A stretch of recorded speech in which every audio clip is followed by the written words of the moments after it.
Look at this board. This is the new Dark Magician support in action, and it is absolutely crazy what you can do with some of the newer support. But anyways, let's go and check out some gameplay and talk a little bit about it. I'm going to kick it off with this Drytron game over here, but the new support is actually really good. Being able to search off Magician's Souls, pretty good effect, and on top of that, having insane consistency with this deck to have access to Magician's Salvation. That lets you have instant access to Eternal Soul, which is kind of like the core key card that you're going to be using in a lot of different of your plays. With the newer Dark Magician support, it lets you basically do like the lockdown that every Dark Magician player wants to do, which is the Dark Magician, the Dragon Knight, plus Eternal Soul. This makes it so your Dark Magicians are immune to your opponent's card effects, and then the other card makes it so your back row is immune. So basically you have protection on both sides with this combo here. But obviously you got to make it better. We got the Red Eyes Dark Dragoon, which is the card that everyone is very familiar with, because you can't pop the cards when that card is this little combo setup is made. And every single turn, if you guys probably have already seen this before in a Dark Magician deck, Eternal Soul just keeps bringing back your Dark Magician and you keep on burning your opponent. That's kind of like how it works with the resources. It's pretty good, but I'm going to give you guys a few variety of gameplay over here. I'm going to go show off the Shaddoll Invoked variant over here, but big shouts to Duel Rising, as well as another content creator over here in a moment. But this one over here is from Duel Rising, so big shout out to them. There's two different people playing it, but I'll give you guys a deck profile if you guys want as well. There's also a few other newer cards that we'll talk about in this gameplay, because some cards, they just never get to come out all in one duel. But Illusion of Chaos is another great card. Its effect is really good. So you can ritual summon this card with Chaos form, and you can also reveal this card in your hand to add a Dark Magician or one non-ritual monster that specifically lists that card in its text. Then you place one card from your hand on the top of the deck, and then when your opponent activates a monster effect as a quick effect, you can return this card to the hand, and if you do, you get a special summon a Dark Magician from your graveyard, and then if you do, negate that activated effect of that card. So that's kind of what this card does. It's another newer card, but basically it's just really a searcher. I mean, yeah, you can have that extra Chaos form, and there is a quick play that lets you go for another fusion that we'll talk about. It basically just brings back another Dark Magician, allows the deck to have really good consistency for OTKing your opponent.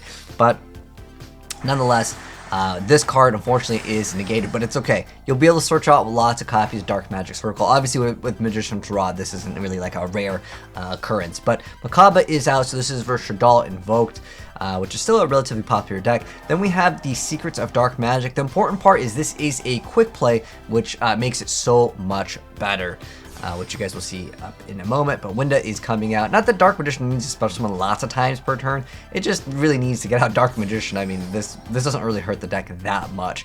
Now we're going to see Dark Magician run over the Winda. Winda's going to re-add back the fusion, and Eternal Soul is going to be set. But we do also still have another live Magician's Circle.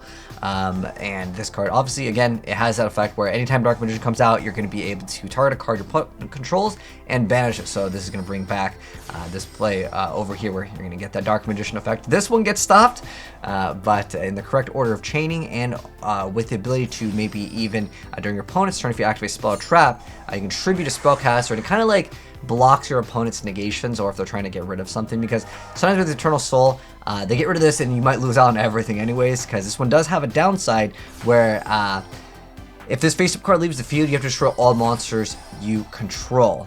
So there's a downside. A lot of times people aren't playing MSTs, or even Twin Twisters is just not seeing too much play anymore. So sometimes this card gets insane value just because of the way things work. But you're going to see a massive OTK here up in a moment.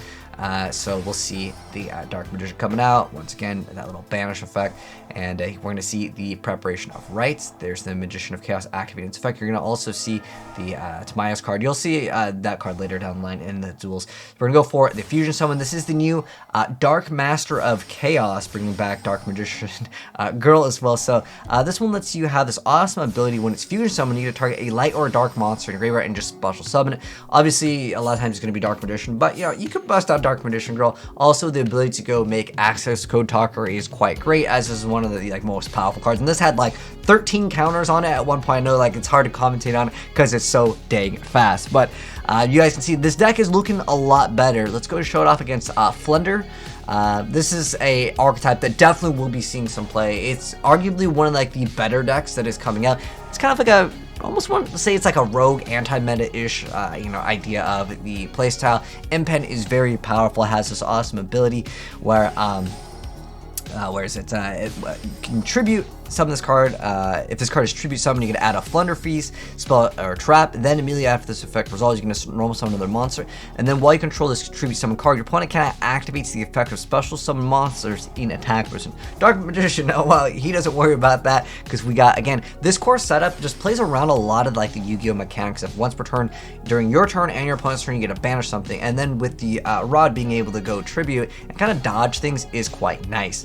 So we're going to see the Dark Magician come out and start banishing stuff. We have the Secrets of Dark Magic coming out, bringing out the Dark Master of Chaos, and that's going to bring back the Dark Magician. This is usually what you're going to be going for, but we have the Eye of Timaeus activated, bringing back the Dark Magician, Dragonite, and now your stuff is all protected because you got Eternal Soul protecting your Dark Magician cards, and then this card protects all of your back row, so your opponent can't get rid of the other cards. They cannot target them with card effects, and they cannot be destroyed. So it's like really annoying to deal with both of these, honestly.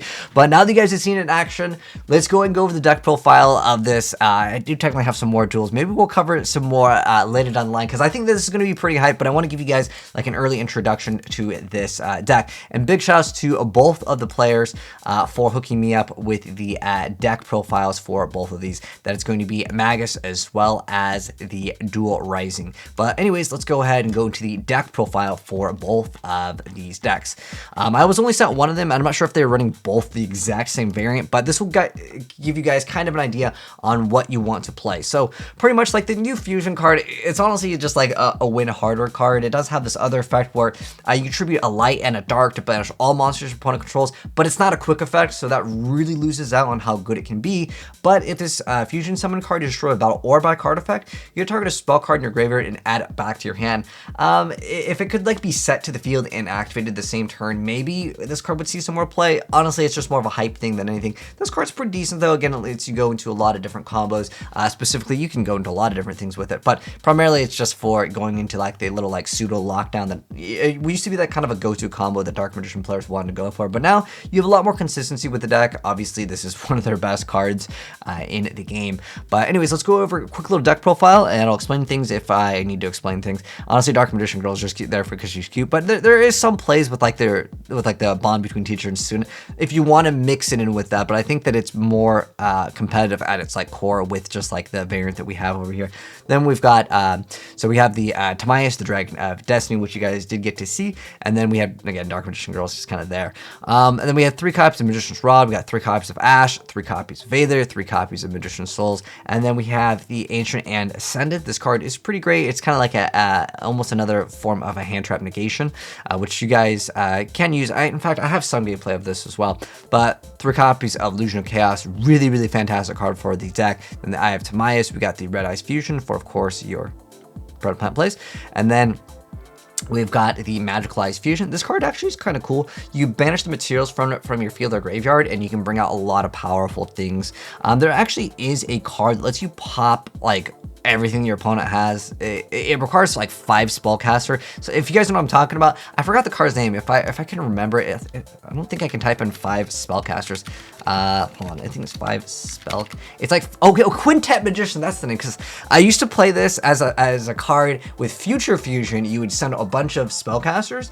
Heck, if you want to run Future Fusion in here, I don't think it's that bad. You can just start dumping all your cards. But obviously, it takes a little bit of time. But if you can go for this, you get to pop everything your opponent has. And on top of that, this face-up card in the field can be tributed, used as fusion material, and it can be destroyed by card effects. So if you guys want to throw that in here, that was a card I thought was kind of cool, just for the extra target, because you kind of have room for the extra deck here, I would say. So this is another cool card if you want to play it. Think about it. Then we have the Preparation of Rites to add level 7 or lower ritual. Hey, that's that guy right there. And then we have 3 copies of the Soul Servant, and then 3 copies of Secrets of Dark Magic, 2 copies of the Dark Magic Circle, 3 copies of the Magician's Salvation, and of course Eternal Soul to round it off. And then for the extra deck, the only new card is really the Dark Master of Chaos, but definitely play 2 copies of Dragoon, and then at least 1 copy of this because it's good for like a lockdown. And then the Dark Magicians. This does require Dark Magician or Dark Magician Control and another spellcaster. It's like an okay card. You get to draw it, and then you can set it if it's there immediately. And since you can top deck, a card in your deck, it can have some use for that. Access Code Talker, really fantastic card. And then Selene, I mean, you guys saw I have like 13 plus counters at one point. And we got the Link Spider over here, really important card as well for a lot of other like going into certain plays. And then we have Anima. This card is just a surprise factor for a lot of people, just in case something gets stopped. And then for the side deck, I'd say this is a pretty solid side deck too. But anyways, that's gonna wrap it up for the video. If you guys enjoyed it, drop a like on it. If you're new and do want to see more of this, because I do have more plays, but I don't want to make the video half an hour long. But the new Dark Magician stuff, guys, is actually looking pretty good. And if they get any more support, I mean, it can only get better from here, right? I would love to see Blue Eyes and Dark Magician be like near the top tier. And I think Dark Magician is getting pretty close to like an actual maybe competitive deck, depending on if they hit other things on the list and they get like 2 or 3 more really good cards. The deck's actually looking pretty good, no cap. But anyways, thanks for tuning in, guys, and I'll catch you in the next video. Have a good one. I'm signing out. Peace.